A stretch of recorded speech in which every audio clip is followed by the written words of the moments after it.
Hola a todo el mundo, en esta sección de mi canal de YouTube trato de divulgar conocimientos sobre psicología que puedan ser útiles para el día a día, bien por poderse aplicar fácilmente o porque pueda resultar interesante aprenderlos para entender mejor algunas cosas de este campo. Procuraré en todo momento aclarar si hay consenso sobre lo que estoy diciendo o solo cierta parte de profesionales opina así o es una opinión mía personal para que la información sea lo más objetiva posible. Y en este vídeo toca hablar sobre psicología de Nuremberg. Bien, lo primero que tengo que aclarar sobre este término es que es un término, es una categoría un poco difusa. Se usa, pero no muy a menudo. O sea, hay autores y autoras que usan esta categoría, pero muchos otros que no. Entonces, bueno, yo creo que es una categoría útil para agrupar unos cuantos tipos de estudios y tal, pero eso, que sepáis que en muchos libros de texto, en muchos ámbitos académicos, pues no se va a usar esta categoría y van a aparecer agrupados de otra forma. A mí me parece en general útil para agrupar unos cuantos estudios de determinada forma y para agruparlos también de cara a este vídeo y explicarme mejor. Así que yo sí voy a usar este término. ¿Y por qué se llama así esta categoría? ¿En qué consiste? Pues se llama así por los nazis y los juicios de Nuremberg, que es donde fueron juzgados, ¿no? El juicio a los nazis más conocido. En aquel contexto, las respuestas que los nazis dieron en el juicio produjo cierto impacto y llamó la atención de bastantes profesionales en el campo de la psicología. Las respuestas venían a ser a menudo cosas como: yo solo obedecía órdenes, no tengo culpa de nada porque solo seguía las órdenes que me habían dado. Y esto llevó a mucha gente a preguntarse hasta qué punto llega esto. O sea, ¿cómo es posible que alguien queme vivos a seres humanos, active las cámaras de gas solo porque se lo ordenan y lo haga tan tranquilamente, sin remordimiento de conciencia, cuando supuestamente es algo que violaría los principios morales de la mayor parte del mundo? Pues entonces se le llama psicología de Nuremberg a la rama de la psicología que se dedicó a estudiar este tipo de cosas, la relación entre la obediencia a la autoridad y quebrantar algunos principios morales. Como digo, no es una categoría que se use mucho, no es una etiqueta que se use muchísimo. En muchas otras fuentes la vais a ver denominada de otra forma o etiquetada de otra forma o agrupados otro tipo de estudios, pero a mí sí me parece útil la categoría de psicología de Nuremberg para abarcar estos estudios que muestran la relación entre la obediencia y los principios morales. Entonces, a lo largo del vídeo voy a hablar de tres estudios, los tres bastante conocidos, la verdad, incluso a nivel popular son bastante conocidos estos experimentos, y de las conclusiones que se pueden sacar de ellos y reflexionar un poquito sobre ellos. Entonces vamos directamente con el primero, el experimento de Milgram. Para mí este es el más importante de la psicología de Nuremberg, el mejor hecho y el más revelador. Yo este es el que pondría como principal ejemplo. Fue dirigido por el psicólogo Stanley Milgram y me parece muy interesante. ¿En qué consiste? Pues bien, esencialmente al participante no se le revela el verdadero propósito de este estudio, sino que se le engaña. Se le dice que este es un estudio sobre el aprendizaje. Se está investigando cómo el castigo ayuda a aprender, cómo el castigo ayuda a memorizar cosas. Entonces lo que el participante tiene que hacer es hacerle un cuestionario, hacerle determinadas preguntas a otra persona y cuando falle suministrarle descargas eléctricas a modo de castigo, para ver si así consigue aprender mejor las respuestas. No os asustéis porque no son descargas eléctricas reales. El participante que está contestando las preguntas y que por supuesto va a fallar unas cuantas respuestas es en realidad un actor al servicio del auténtico propósito del experimento y está fingiendo recibir unas descargas eléctricas que en realidad no recibe. Está simplemente actuando. En determinado punto del experimento las descargas parecen ser especialmente dolorosas y el actor empieza a pedir que pare el experimento, empieza a quejarse, empieza a decir que esto de verdad duele y que pare el experimento. El instructor, por el contrario, anima al verdadero participante a seguir suministrando las descargas eléctricas. Y en lo que consiste el experimento es en esto, en ver cuánto tarda el participante a negarse a seguir suministrando descargas y empezar a desobedecer las órdenes del instructor. Y lo que podemos ver en el experimento es que el participante para normalmente mucho más tarde de lo que nos gustaría. Lo más interesante del experimento de Milgram es que tiene una cantidad interminable de variables, cambiando un factor, cambiando otro, poniendo distintas normas y distintos elementos y jugando con esto. Porque la enorme variedad de versiones del experimento de Milgram pues nos lleva a conocer algunos factores que influyen más o menos en la obediencia. Esto, ya os digo, se puede hacer de muchísimas formas, se han tenido en cuenta muchos factores, se han hecho muchas cosas, pues desde fijar una cantidad máxima de descarga al principio que luego el instructor le dice al participante que supere, desde el actor que recibe las descargas fingiendo desmayarse, todo tipo de variables. Y nos permiten analizar unos cuantos factores que ayudan más o menos a que se produzca esta obediencia cuando una persona te está pidiendo que inflijas dolor a otra. Hay algunos de estos factores pues que son muy obvios, ¿no? Por ejemplo, la intensidad de las quejas del actor. Lógicamente, cuanto más se queje el actor y más suplique que se pare el experimento, pues más probable es que se vaya a parar en términos relativos. Otros quizás son menos obvios. La cercanía del actor influye mucho. No es lo mismo que el actor esté en otra habitación a que esté en la misma habitación que el participante. Si está en la misma habitación que el participante, aumentan las probabilidades de que el participante detenga las descargas antes. Por supuesto, si el participante ni siquiera ve al actor, sino que solo oye su voz, pues es todavía más fácil torturarle. La cercanía del instructor también influye. Si el instructor está en la misma habitación que el participante, pues es más probable obedecerle. Si en cambio solo oye la voz del instructor a lo lejos, pues es un poco más fácil la desobediencia y se suele terminar de suministrar descargas eléctricas un poco antes, estadísticamente hablando. La autoridad del instructor también influye mucho, a veces variando con una simple bata blanca. Esto es curiosísimo, ¿no? Pero bueno, en el ámbito de un experimento psicológico, de un experimento hasta cierto punto científico, pues la bata blanca representa la autoridad en ese ámbito, ¿no? La bata blanca es la bata que usan los doctores, los médicos, los científicos, los investigadores, los profesionales. Y pues eso, curiosamente, resulta más fácil que los participantes empiecen a desobedecer al instructor y dejen de suministrar descargas eléctricas cuando va vestido de civil, por así decirlo, de forma informal, que cuando lleva una bata blanca. Cuando lleva una bata blanca parece que es como, hostia, este tío sabe lo que hace. Si él me dice que yo sigo suministrando descargas eléctricas, pues yo las sigo suministrando. Es un factor curioso, pero también se ha podido apreciar eso en algunas variantes del experimento de Milgram, sí. Entonces, esta es una forma bastante interesante de estudiar todo tipo de factores que influyen más o menos en la obediencia, a la hora de producir dolor, a la hora de violar algunos principios éticos. Segundo experimento, el experimento de Stanford. El psicólogo Philip Zimbardo juntó a dos grupos de estudiantes en una cárcel ficticia, o sea, en realidad no era una cárcel en plan prisión, eran los sótanos del departamento de psicología de la universidad.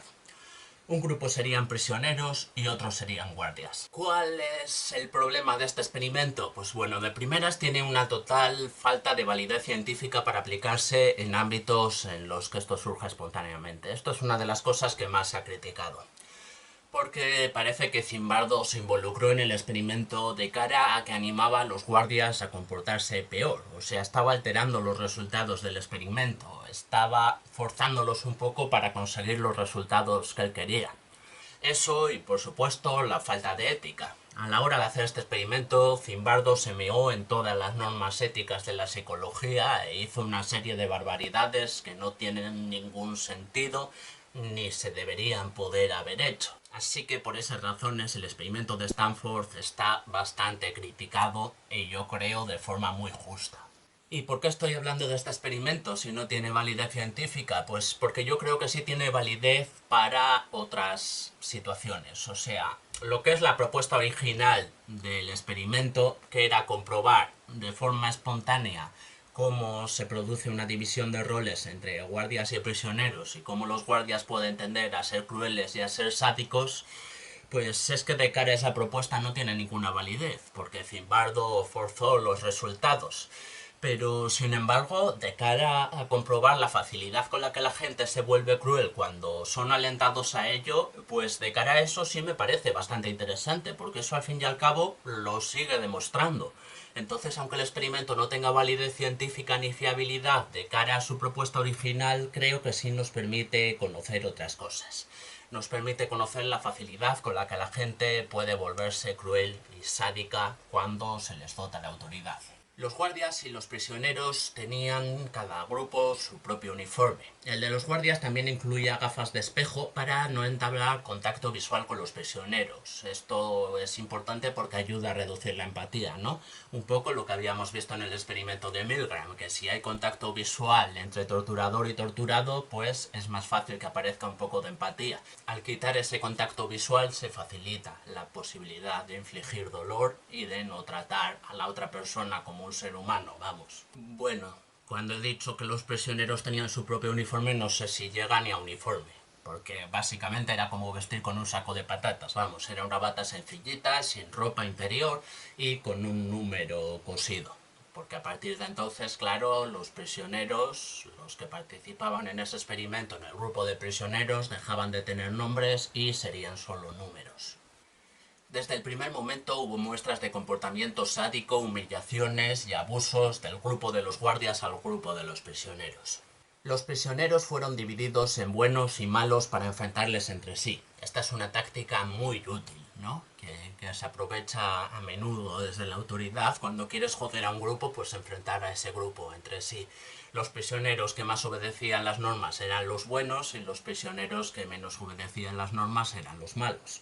Las torturas que los guardias infligieron a los prisioneros incluyeron castigos físicos, limpiar retretes con las manos desnudas, retirada de comida, ropa y colchón, eran obligados a dormir desnudos en el suelo de hormigón. Las tendencias sádicas de los guardias aumentaban por la noche cuando creían que las cámaras con las que Zimbardo controlaba el experimento estaban apagadas. No lo estaban, pero ellos creían que sí. Este detalle también me parece interesante. El experimento finalmente se canceló al sexto día de los 14 días previstos inicialmente. Esto fue tras las protestas de Christina Maslach, una estudiante de posgrado que visitó la prisión. Aprovecho para aclarar que más de 50 personas externas al experimento llegaron a visitar la prisión durante esos 6 días, y solo ella se cuestionó la moralidad del experimento, lo que también es un poco triste, la verdad. Como curiosidad, añadir también que este experimento fue hecho en 1971 y por la época, pues resulta que algunos de estos guardias básicamente eran hippies, ¿no?